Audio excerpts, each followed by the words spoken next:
The discovery, the scanner made a soft beeping sound. Commander Zixthar stopped moving. His three eyes focused on the screen in front of him. Something was out there. Something big, sir? Asked Pilot Nera from her seat. What is it? Zixthar did not answer right away. He stared at the numbers on his screen. The energy reading was wrong. It had to be wrong. Nothing that size could exist in dead space. Run the scan again, he said quietly. Nera pressed the buttons. The scanner beeped again. Same result. She looked at her commander with worry in her eyes. Sir, the reading is the same. There is something out there. Something massive. The small scout ship felt even smaller now. They were alone in this sector. Just 3 crew members on a routine patrol. Nothing exciting ever happened here. Until now, Zixthar made a decision. Move closer, but keep our shields up. Are you sure, sir? Asked Engineer Cross from the back. His voice shook a little. We have to know what it is, Zixthar replied. It could be a danger to our people. The scout ship moved forward slowly. Through the large front window, they saw only darkness and stars. Empty space. But the scanner said something was there. Distance, 5,000 meters, Nera reported. Zixthar felt his hearts beating faster. Both of them. He had been a commander for 20 years. He had seen many things. But this feeling in his chest was new. This was fear. 4,000 meters. The stars ahead looked normal. Nothing seemed different. 3,000 meters. Then Cross whispered from behind them. Commander, look! Zixthar saw it. At first it looked like a shadow. A piece of darkness that was darker than space itself. But as they got closer, the shadow had a shape. It was a ship. But not like any ship Zixthar had ever seen. By the ancestors. Nera breathed. The ship was enormous. Their small scout ship could fit inside it 100 times. Maybe more. The hull was made of dark metal that seemed to drink the light from the stars. Strange angles and sharp edges covered its surface. Massive cannons pointed in all directions. Huge engines sat silent at the back. Stop the ship, Zixthar ordered. His voice was barely a whisper. Nera stopped them 2,000 meters away. All 3 crew members stared at the giant vessel floating in front of them. Is it dead? Cross asked. That was the question. The ship looked dead. No lights, no movement. It just floated there like a massive piece of metal debris. But the scanner told a different story. Check the energy reading, Zixthar said. Cross worked on his console. His hands moved quickly. Then he stopped. Commander! The ship is active. Low power, but definitely active. That is impossible, Nera said. Look at it. Nothing is on. The energy is there, Cross insisted. It is like the ship is sleeping. That word made Zixthar's skin cold. Try to signal them, he ordered. Nera sent out a standard greeting message. They waited. No response. She sent it again on different frequencies. Still nothing. The giant ship just floated there in silence. Run it through the database, Zixthar said. Find out what species built this. Cross began typing fast. His console showed images of thousands of ships from all known species. The database was huge. It had records from hundreds of worlds. Minutes passed. The search continued. Zixthar watched the dark ship through the window. Something about it felt wrong. The design was too aggressive, too perfect for war. This was not a cargo ship. This was not an explorer. This was built for one thing only, fighting.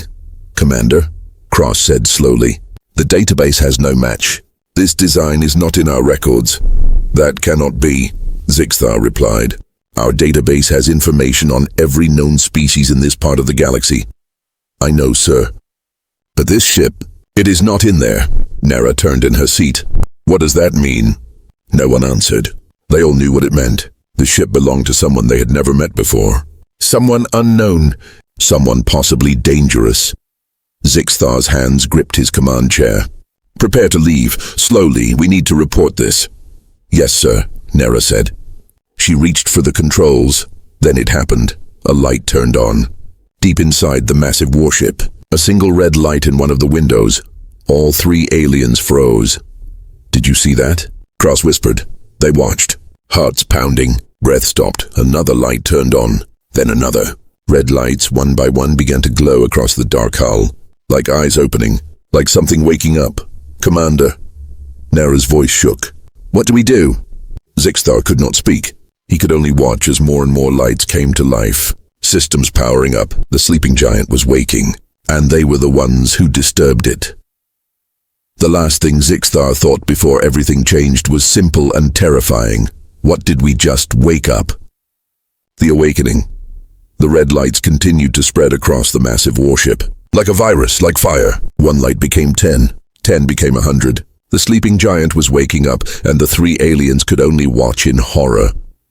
"Start the engines," Zixthar ordered. His voice was tight. "Get us out of here now." Nera's hands flew across the controls. She pressed buttons. She pulled levers. The scout ship's engines began to hum. But something was wrong. "Commander, we are not moving." "What do you mean?"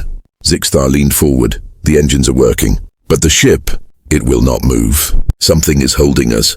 Cross checked his console quickly. His face turned pale. "There is a field around us. Some kind of energy field. It is coming from that ship. We are trapped. Trapped." That word hung in the air like poison. Zixthar felt both his hearts racing now. He had been in dangerous situations before. Pirates, asteroid fields, engine failures. But he had always found a way out. Always. Not this time. "Try to break through," he ordered.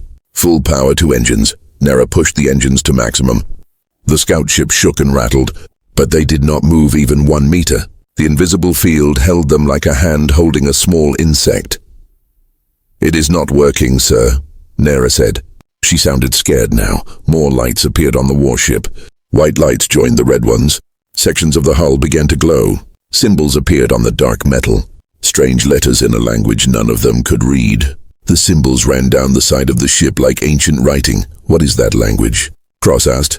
"I do not know," Zixthar replied. "But keep trying to identify it.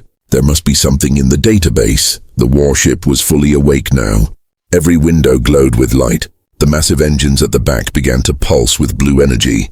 The whole ship hummed with power. It was beautiful and terrifying at the same time. Then their radio crackled to life. Static. Loud static that filled the small cabin. All three aliens jumped. Zixthar reached for the radio controls with shaking hands. "Hello?" he said carefully. "We mean no harm. We are peaceful scouts. Please respond." More static. Then through the noise a voice. Deep. Calm. Speaking words they could not understand. The language was harsh, full of sharp sounds and strange rhythms. "I cannot understand," Zixthar said into the radio. "Please, we do not know your language." The voice stopped. Silence for a few seconds. Then it spoke again. This time the words were clear, perfect. The voice was speaking their language, speaking Zixthar's own native tongue without any accent. "Identify yourselves. You have 60 seconds. The three aliens looked at each other in shock. How was this possible? Their language was complex. It took years to learn. How could this unknown ship speak it perfectly? "I am Commander Zixthar of the Exploration Fleet," he said quickly. "This is a scout vessel. We detected your ship and came to investigate. We are not armed. We are not a threat." 50 seconds. The voice was counting down. Zixthar felt sweat on his forehead. "Please, we just want to leave. Release our ship and we will go. You will never see us again." 40 seconds. "You did not answer the question. Identify your species. Identify your homeworld. Identify your allegiance." "We are Zilari," Zixthar said. "From the planet Zilara Prime. We belong to the Council of Seven Suns.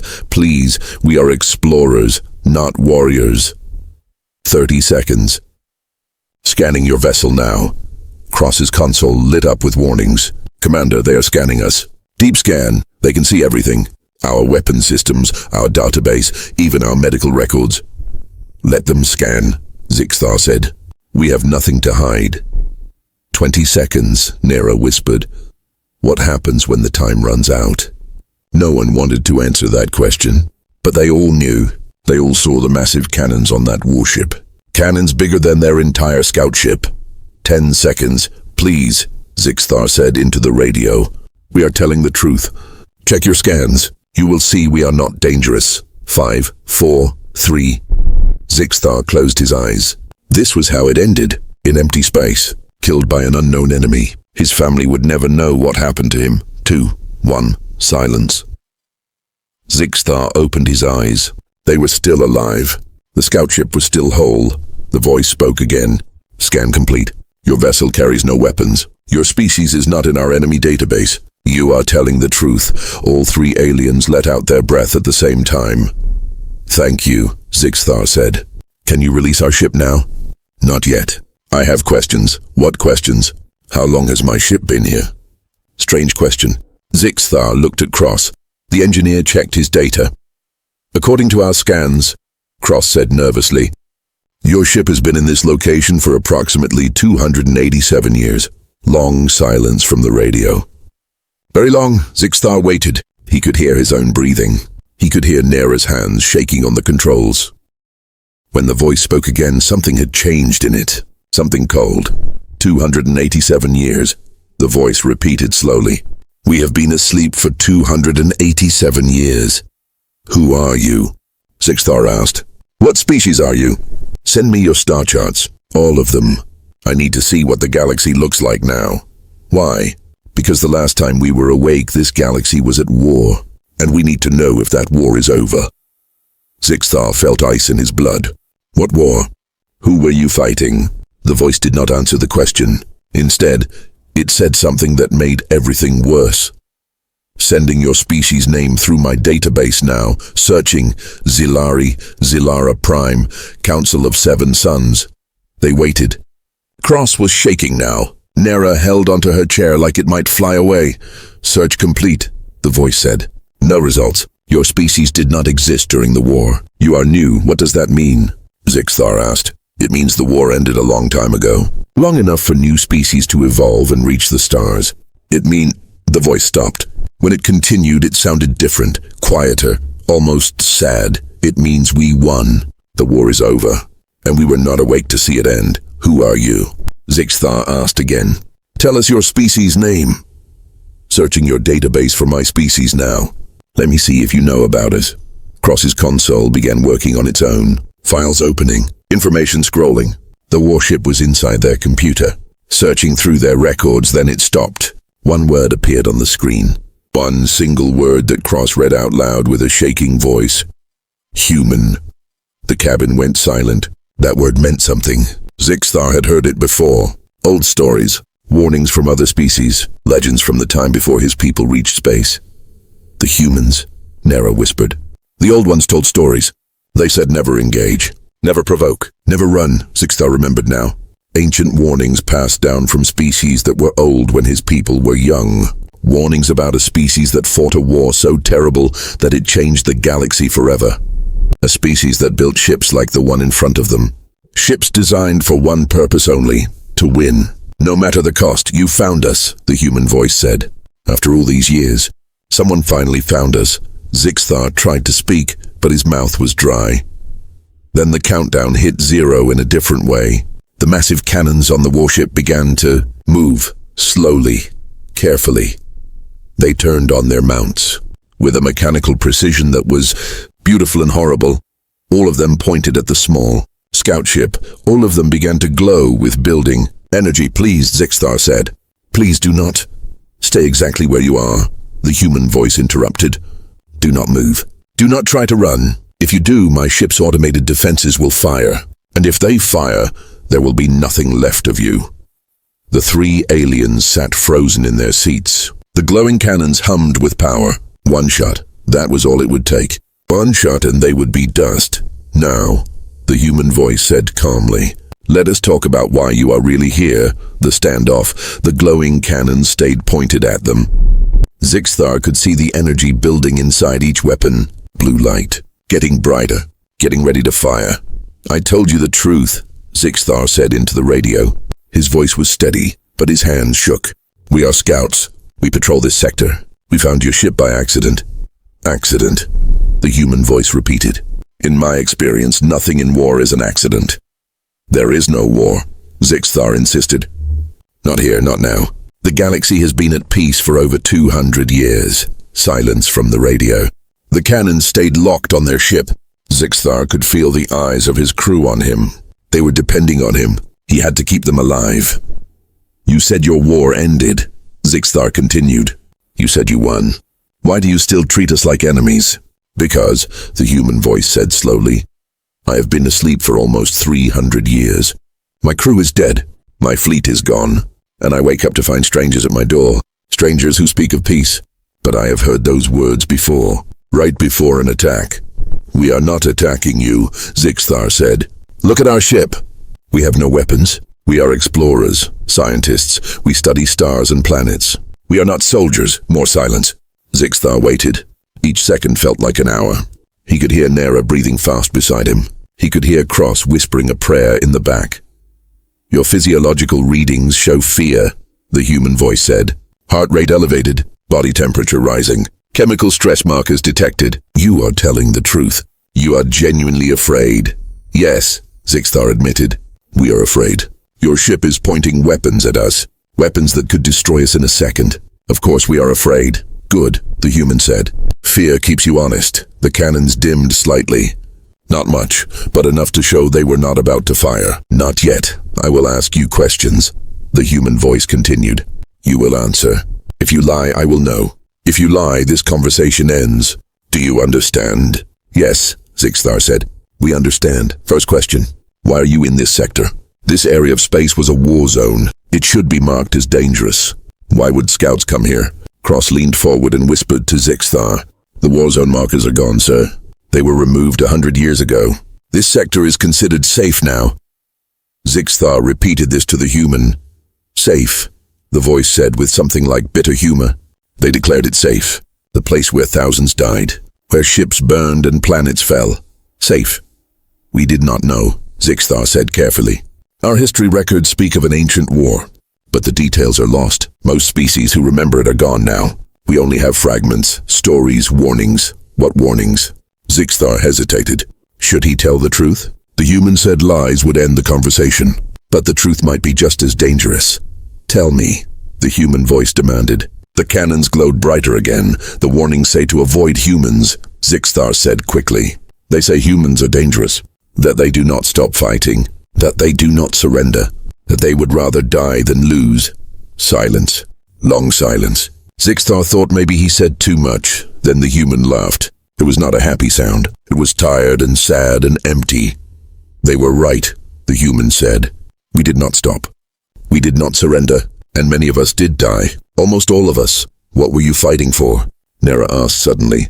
It was the first time she spoke directly to the human. Everything, the human answered. We were fighting for everything. Our worlds, our people, our right to exist. The enemy wanted to erase us, so we fought back, and we kept fighting until they were gone. And you won, Zixthar said. Yes, we won. But look at the cost. The human voice went quiet. I am the last one on this ship.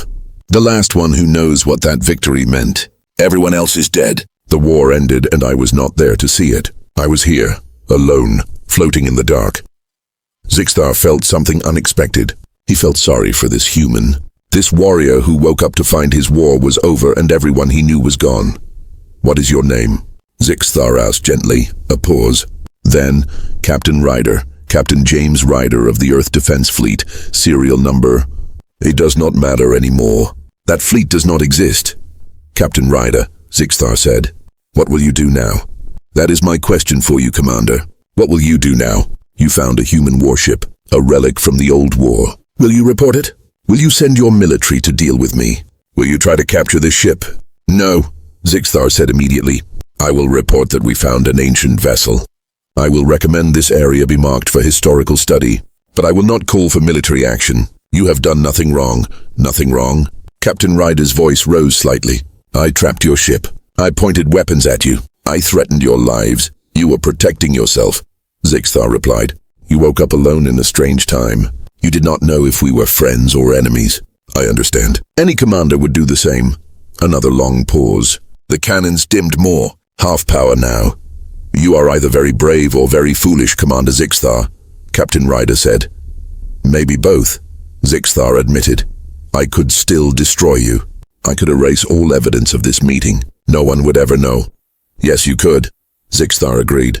But I do not think you will. Why not? Because you are tired of killing. I can hear it in your voice. The war is over, Captain Ryder. You do not have to fight anymore. Silence. The longest silence yet. Zixthar held his breath. Nera gripped her controls. Cross closed his eyes. Then the cannons powered down completely. The blue glow faded. The weapons pointed away from the scout ship. The energy field around them disappeared. You are free to go, Captain Ryder said quietly. Leave this sector. Forget you saw me. Let me rest here in peace." "No," Zixthar said. "What?" The surprise in the human's voice was clear. "I will not leave you here alone," Zixthar said. "You have been alone for 300 years. That is enough. Come with us. See what the galaxy has become. See the peace you fought for." "You want me to come with you?" Captain Ryder sounded shocked. "You want to bring a human warship to your space? After everything you heard about my people?" "Not the ship," Zixthar said.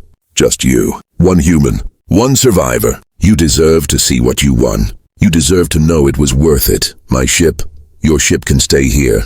Or we can mark it as a memorial, a monument to your crew. But you should not stay here. Not anymore." Silence again. But this time it felt different. Not threatening, just thoughtful. "Why would you do this?" Captain Ryder asked. "Why would you risk bringing me to your world?" "I am a stranger, a weapon, a relic from a violent past." Zixthar thought carefully before answering. "Because," he said slowly, "peace is not just the absence of war. Peace is what we do after the fighting stops. Peace is offering a hand to an old warrior and saying, 'The battle is over. You can rest now. You can live now.'" More silence. Zixthar waited. He had said everything he could say. Now it was up to the human. Finally, Captain Ryder spoke. His voice was different now. Softer, almost breaking. "I have not spoken to another living being in 73 years. The last time I woke from cryosleep, I checked the systems, fixed what was broken, and went back to sleep. Alone. Always alone. I thought I would die here. I thought I would never wake up again." "You do not have to die here," Zixthar said. "Come with us, please." A sound came through the radio. It took Zixthar a moment to recognize it. Captain Ryder was crying. Quiet tears from a soldier who had been strong for too long. "Okay," the human said finally. "Okay, I will come with you. But first I need to do something. I need to say goodbye to my ship, to my crew. They have been waiting long enough." "We will wait with you," Zixthar said. "No, come to the ship. Come inside. You should see it. You should know what we fought with, what we sacrificed. Then you will understand who you are taking with you." Cross made a worried sound. Nera looked at Zixthar with wide eyes. Going inside the warship? That seemed dangerous, but Zixthar made his decision. "Send us the docking coordinates," he said. "We are coming in." A light appeared on the side of the massive warship. A docking bay door opened slowly. Inside, Zixthar could see a cavernous space, big enough to hold 20 ships their size. "Welcome aboard the UESS Valor," Captain Ryder said. "Welcome to my home. Welcome to my tomb. Welcome to the last human warship in this sector of space." Nera guided their scout ship toward the opening. As they entered the belly of the ancient warship, Zixthar wondered what they would find inside, and he wondered if he just made the bravest decision of his life, or the most foolish. The truth. The docking bay was enormous. Their small scout ship looked like a toy inside it. As Nera landed carefully on the marked platform, Zixthar looked around through the windows. The bay was dark except for a few emergency lights. He could see the shapes of old fighters and shuttles along the walls, covered in dust, silent, dead. "Atmosphere is stable," Cross reported, checking his scanner. "Gravity is Earth standard. A bit heavier than ours, but we can manage. Air is breathable." "Are you sure?" Nera asked nervously. "The readings are clear," Cross confirmed. "This ship is maintaining full life support." After 300 years, that fact sent a chill through Zixthar. This ship was built to last, built to survive anything, built for a war that would not end. "Captain Ryder," Zixthar said into the radio, "we have landed. Where should we meet you?" "I am coming to you," the human voice replied. "Stay in your ship.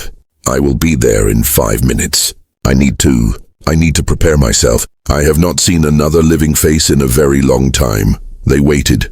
The 5 minutes felt like 5 hours. Zixthar's crew sat in silence, each of them thinking, each of them wondering what a human actually looked like. The old records had no pictures, just descriptions, just warnings, movement. Cross said suddenly, "Someone is approaching the ship." They all looked out the window. A figure walked across the docking bay floor, tall, very tall, wearing a dark uniform that looked old but well kept. The figure moved slowly, like someone who was tired, like someone who carried a heavy weight. The figure stopped in front of their ship, looked up at them, and Zixthar saw a human face for the first time. It was strange. 2 eyes instead of 3, no scales. Skin that was smooth and pale. Hair on the head dark with streaks of gray. The face was lined with age and sadness. But the eyes were sharp, alert. The eyes of someone who had seen too much but refused to look away. Captain Ryder raised one hand slowly.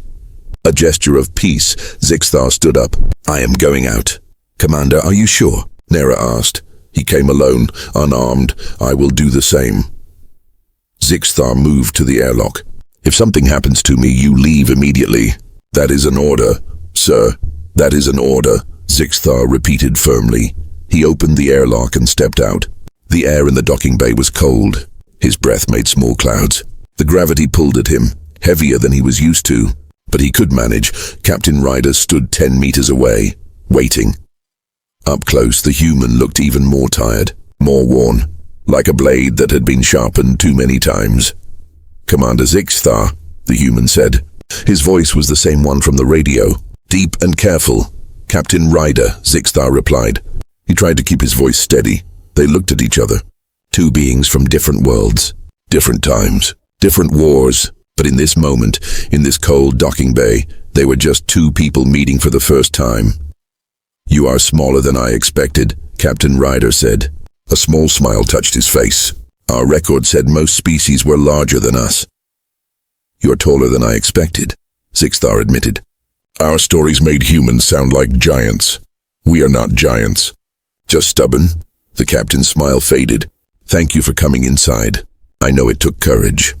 You said we should see your ship. See what you fought with." "Yes." Captain Ryder turned and gestured to the bay. "This is where it started for many of them. Young pilots, young soldiers. They would stand here, looking at their fighters, knowing some of them would not come back. But they went anyway. They were brave," Zixthar said. "They were terrified," Captain Ryder corrected. "But they went anyway. That is what courage really is. Being afraid and doing it anyway." He started walking toward a door at the far end of the bay. "Come, let me show you the rest." Zixthar followed. He looked back once at his ship. Nera and Cross watched from the window. He nodded to them. They nodded back. The door opened to a long corridor. The lights came on as they walked, revealing grey walls covered in writing. Names, hundreds of names, thousands of names, scratched into the metal. "The memorial wall," Captain Ryder said quietly. "Every person who served on this ship, every person who died. We carved their names here so they would not be forgotten." Zixthar ran his hand along the wall. "So many names, so many lives. How many crew did this ship have?" he asked. "At full strength, 3,500, Captain Ryder replied. "When the war ended, 87. When I went into cryo-sleep for the last time. 1, you," Zixthar said softly. "Me." The captain kept walking. The others died from injuries, from sickness, from age. This ship kept them alive as long as it could. But even the best medical bay cannot stop time forever. They entered another section. This one looked like living quarters. Small rooms lined both sides of the corridor. Doors open, beds empty, personal items still on shelves, pictures, books, small treasures from lives that ended long ago. "I kept their rooms exactly as they left them," Captain Ryder said. "I could not bring myself to clean them out. It felt wrong, like erasing them completely." "You honored them," Zixthar said. "I remembered them," the captain corrected. "That is all I could do." They walked further. Through the mess hall where soldiers once ate together. Through the training rooms where they once prepared for battle. Through the observation deck where they once looked at stars and thought about home. Finally, they reached the bridge. The command center of the ship. It was huge. Consoles and screens covered every wall. A large chair sat in the center. The captain's chair. Around it, dozens of other stations. All empty now. "This is where I spent most of my time," Captain Ryder said. He walked to the captain's chair and touched it gently. "This is where I made the decisions. Where I sent people to die. Where I tried to keep them alive. Where I failed." "You did not fail," Zixthar said. "You won your war." "Did I?" Captain Ryder turned to face him. "Look around, Commander. I won, but everyone is gone. My crew, my fleet, my world. I won the war but lost everything that mattered. Tell me, what kind of victory is that?" Zixthar did not know what to say. He had never fought in a war. He had never lost people he cared about. He could not understand the captain's pain. Not really, I'm sorry, he said finally. It was all he could offer. Captain Ryder nodded slowly. Thank you. He sat down in the captain's chair one last time. I have been thinking about your offer, about coming with you, about leaving this ship behind, and, Zixthar asked, I want to accept. I want to see what the galaxy became. I want to see the peace we fought for, but... He looked around the bridge. But this ship is all I have left. This is my connection to them, to my crew, to my past. If I leave them behind, and I do not know if I can do that. You are not leaving them behind, Zixthar said gently. You are carrying them with you, in your memories, in your heart. They are part of you. They always will be. Captain Ryder closed his eyes. A tear ran down his face. I have been alone too long, he whispered. I do not know how to live anymore. I only know how to survive. Then let us teach you, Zixthar said. Come with us. Let us show you what life looks like now, what your sacrifice created. You earned the right to see it. The captain opened his eyes. He looked at Zixthar, really looked at him, and Zixthar saw something change in those tired eyes. A small spark, a tiny bit of hope. Okay, Captain Ryder said. Okay, I will come. But first I need to shut down the ship properly. I need to put her to rest. Will you help me? Of course, Zixthar replied. Together they worked through the ship's systems. Captain Ryder showed him how everything worked, how to power down the weapons, how to set the life support to minimal, how to activate the emergency beacon that would mark this location for any who might come looking. There, the captain said finally. The ship will stay here preserved. A tomb for my crew. A monument to what they did. What about you? Zixthar asked. What will you do now? Captain Ryder stood up from the console. He looked around the bridge one last time. He saluted the empty stations, the empty chairs, the ghosts of his past. Now, he said, I move forward. For the first time in 300 years, I stopped looking back. I stopped waiting. I stopped surviving. He turned to Zixthar. Now I start living again. They walked back through the ship together. Past the memorial wall, past the empty quarters, past the silent docking bay. Captain Ryder carried a small bag. Everything he owned, everything he needed. As they entered the scout ship, Nera and Cross stared at the human with wide eyes. But Captain Ryder smiled at them gently. Hello, he said. Thank you for having me. Welcome aboard, Nera said nervously. The scout ship lifted off. They flew out of the docking bay. As they left, Zixthar looked back at the massive warship. The lights were going dark one by one, systems shutting down, the ship settling into its final rest. Captain Ryder looked too, his hand pressed against the window, saying goodbye. Rest well, old friend, he whispered. You earned it. You all earned it. The warship went completely dark, floating in space like a sleeping giant. But this time it was not sleeping. It was at peace. Finally, the scout ship turned away, heading home, heading toward the future, with 3 aliens and 1 human, a survivor, a warrior, a man who was ready to stop fighting and start living. As they traveled through space, Captain Ryder sat quietly and watched the stars pass by. Stars that looked the same, but existed in a very different galaxy than the one he left behind. A galaxy at peace. What is your world like? He asked finally. Zixthar smiled. Beautiful, peaceful, full of life. You will like it. I hope so, the captain said. I have forgotten what peace looks like. Then we will remind you, Zixthar promised. And as the scout ship jumped to faster than light speed, leaving the old warship behind, Zixthar thought about what just happened. They came looking for a signal. They found a legend. They woke a warrior, and they gave him something he thought he lost forever. Hope. Sometimes the scariest thing in space is not a weapon. It is not a warship. It is not even a soldier who fought in a terrible war. Sometimes the scariest thing in space is loneliness, is being forgotten, is surviving when everyone else is gone. But today, 1 human stopped being alone. Today, 1 survivor became something else, a friend. And in a galaxy that once knew only war, that was the greatest victory of all, the end.